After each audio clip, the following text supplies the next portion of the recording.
Elle est jeune, elle est entrepreneur et si j'en crois la conférence à laquelle elle vient de participer, elle fait bouger les lignes. Sandrine Bender, bonjour. Bonjour. Sandrine Bender, tu es fondatrice de Meiko. C'est ça. En quoi faites-vous bouger les lignes ?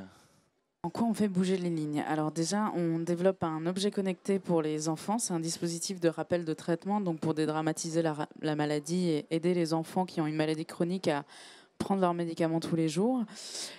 Est-ce qu'on fait bouger les lignes? Je ne sais pas. En tout cas, on essaie de promouvoir un peu cet entrepreneuriat féminin. En tout cas, essayer d'encourager les femmes à oser aller vers les métiers du numérique et vers l'entrepreneuriat. Ça, c'est ton ambition, faire mentir les statistiques.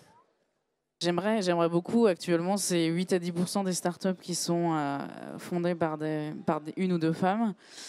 C'est peu. Pourtant, on est, tout comme les hommes, on est beaucoup à avoir de beaux projets. Donc, ce serait intéressant de voir les choses un peu se concrétiser et aller un peu plus loin. C'est quoi qui manque? C'est le déclic? Toi, ton déclic, c'était quand? Tu t'es vraiment posé la question, je suis une femme, je me lance pas? Je me suis pas vraiment posé la question. Il y avait surtout une idée de vouloir aller au bout d'une vision, aller au bout d'un projet, le concrétiser parce qu'on y croyait vraiment. C'était pas, je me suis pas posé la question parce que est-ce qu'il y avait des difficultés parce que j'étais une femme. Par contre, je les ai rencontrées par après.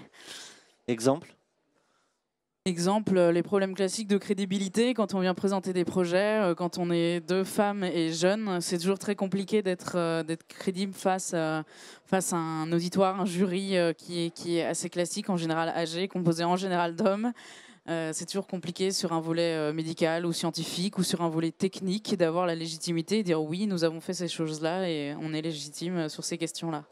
un dernier mot sur Meiko quand même, le timing. Ça sort l'année prochaine, ça prend du temps de développer et de sortir un objet connecté. Ça prend du temps de sortir un objet connecté, c'est beaucoup de travail, c'est beaucoup de partenaires entre un électronicien, un mécanicien, du développement, un outillage de production, etc. Donc c'est plein d'acteurs qui rentrent dans une boucle, donc il faut arriver à orchestrer un peu tout ça. Et c'est beaucoup de temps incompressible comme ça avant la sortie d'un produit. On va finir avec une petite carte blanche. Tu regardes les auditrices du coup et les spectatrices dans les yeux. Elles sont là, elles t'écoutent.